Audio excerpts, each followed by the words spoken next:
रुद्राक्ष धारण करने का महत्व तो हमेशा ही होता है, लेकिन अगर मैं सावन और रुद्राक्ष बोलूं तो शब्दों में बयान करना थोड़ा सा मुश्किल होगा। आज की अपनी इस वीडियो में मैं बताऊंगी कि सावन में रुद्राक्ष धारण करने के क्या लाभ हैं और क्या नियम है। नियम कुछ भी नहीं है, बस होना चाहिए। चलिए कार्यक्रम की शुरुआत करते हैं। हमेशा की तरह बिलीव इन कर्मा।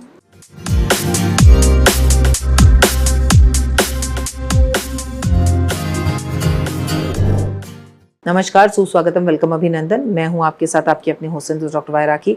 आपका स्वागत अभिनंदन करती हूं आपके, मेरे और माता रानी के इस यूट्यूब चैनल पर। कैसा है मेरा ये संसार? आप दिन दुगनी रात चौगनी तरक्की करें, माता रानी की असीम कृपा आप पर बनी रहे, आपको जीवन में कभी किसी चीज़ की कोई कमी ना हो। तो मैं आपको बता दूं, सावन के महीने में भगवान शिव का प्रिय महीना है। इस महीने में शिव शंभू को आसानी से प्रसन्न किया जाता है। वैसे भी वो बोले हैं, वो बड़ी जल्दी आसानी से प्रसन्न हो ही जाते हैं। आप करें या मैं करूं, कोई भी करे, है ना। इनकी कृपा पाने के लिए इस खूबसूरत एनर्जी को और भी डबल एनर्जी के साथ जोड़ा जा सकता है अगर आप सावन में रुद्राक्ष धारण करते हैं। सावन के महीने में हिंदू धर्म में भगवान शिव की भक्ति उपासना पवित्र मानी जाती है। इस महीने में रुद्राक्ष धारण करने से विशेष महत्व होता है। अगर आप इतनी एनर्जी पूजा से इकट्ठी कर रहे हैं, रुद्राक्ष धारण कर ले तो इतनी कर सकते हैं, इतना अच्छा माना जाता है। रुद्राक्ष पहनने का कोई शुभ मुहूर्त नहीं होता, जब मन करे तब पहन लो, लेकिन फिर भी सावन की रात शिवरात्रि पर रुद्राक्ष धारण करना अत्यंत शुभ माना जाता है। इस दिन भगवान शिव की विशेष पूजा आराधना अर्चना करें, रुद्राक्ष धारण करें। महादेव को भी सावन के पहले सोमवार रुद्राक्ष की एक माला अर्पण करके जरूर आएं। ये बात याद रखें कि भगवान शिव को जो है रुद्राक्ष बेहद पसंद है और माता पार्वती को उससे भी ज़्यादा पसंद है। तो जब आप शिव को रुद्राक्ष की एक माला दें तो माता पार्वती को भी अर्पण करवा कर आएं। रुद्राक्ष धारण करने के लिए सर्वश्रेष्ठ समय भी बताया गया।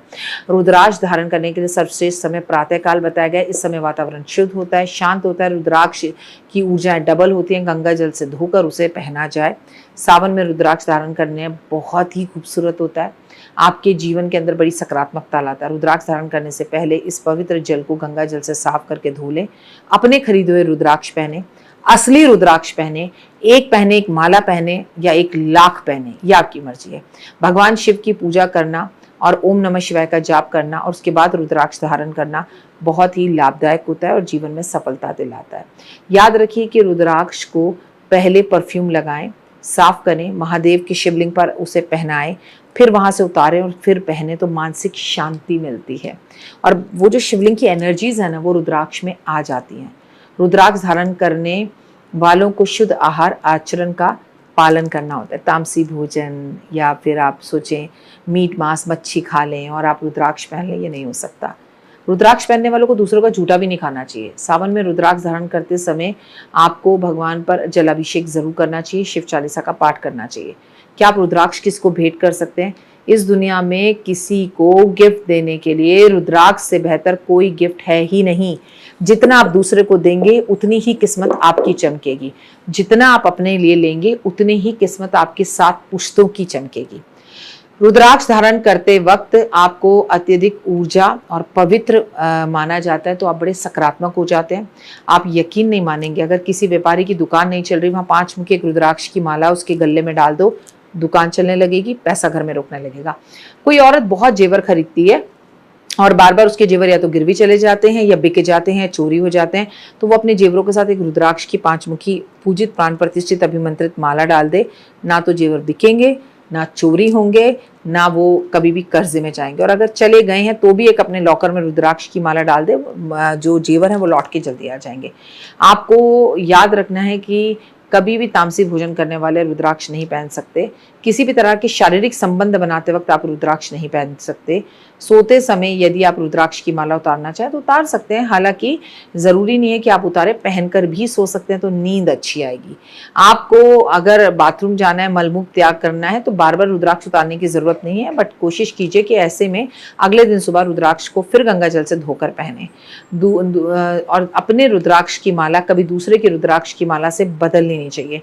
आपको जितने भजन करने हैं वो याद रखिए कि रुद्राक्ष की माला पर ही करने चाहिए, मंत्र जाप करने हैं, लेकिन अपनी रुद्राक्ष की माला भजन करने के लिए, मंत्र जाप करने के लिए किसी और को नहीं देनी चाहिए। पीरियड्स में रुद्राक्ष नहीं पहन सकते।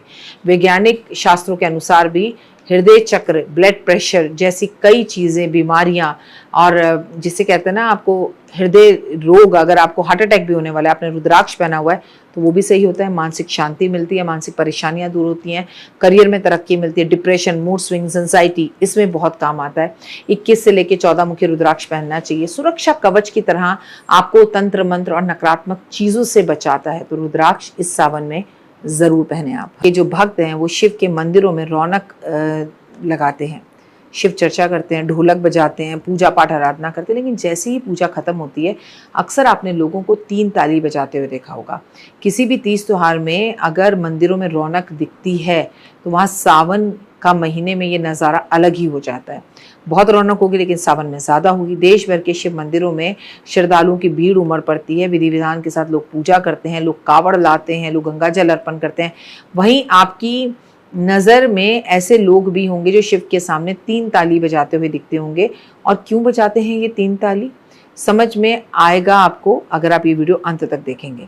3 ताली बजाने के पीछे महादेव के ओम ओम ओम का जाप जरूर करें। ज्योतिष शास्त्र के हिसाब से शिवलिंग के आगे ताली बजाने के पीछे लोगों का गहरी आस्था और पुरानी मान्यताएं जुड़ी हुई हैं।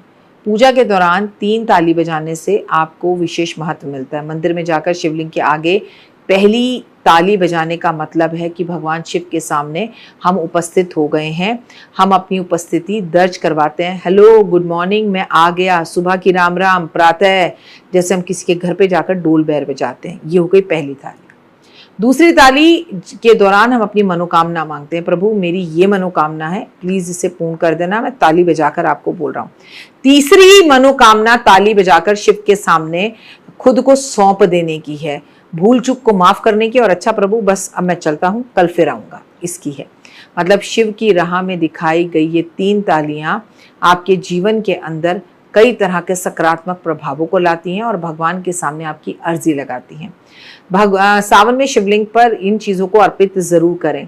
उनको इस समय पर सबसे ज़्यादा प्रिय होता है, मनोकामना को पूर्ण करने वाला होता है। दूध, दही, शहद, चीनी, घी, धतूरा, गन्ने का रस, बेलपत्र, चंदन, काले तिल और लाल दाल। भगवान शिव आपकी हर मनोकामना को पूर्ण करेंगे। बस 1 2 3। और पूरे सावन में माता पार्वती के सामने हमें जो है श्रृंगार अर्पण करना होता है। खुद भी 16 श्रृंगार करके हमें इस पूरे सावन में रहना होता है। आप सभी को सावन की ढेरों ढेर शुभकामनाएं। जयकारा शेरवाल दबुल साचे दरबार की जय। चैनल को लाइक, सब्सक्राइब, शेयर कीजिए और जय माता दी कमेंट्स में जरूर लिखिए। हर हर महादेव। तो देख ली वीडियो, कैसी लगी, पसंद आई? चलिए, हो सकता है किसी को पसंद ना भी आई हो, लेकिन अगर हृदय से आप इन उपायों को करेंगे तो आपका फायदा जरूर होगा। बहुत मेहनत करते हैं हम ये वीडियो बनाने के लिए, और मैं ही नहीं, सब। तो अगर अभी तक आपने मेरे चैनल को लाइक, सब्सक्राइब, शेयर नहीं किया, जरूर कर लें।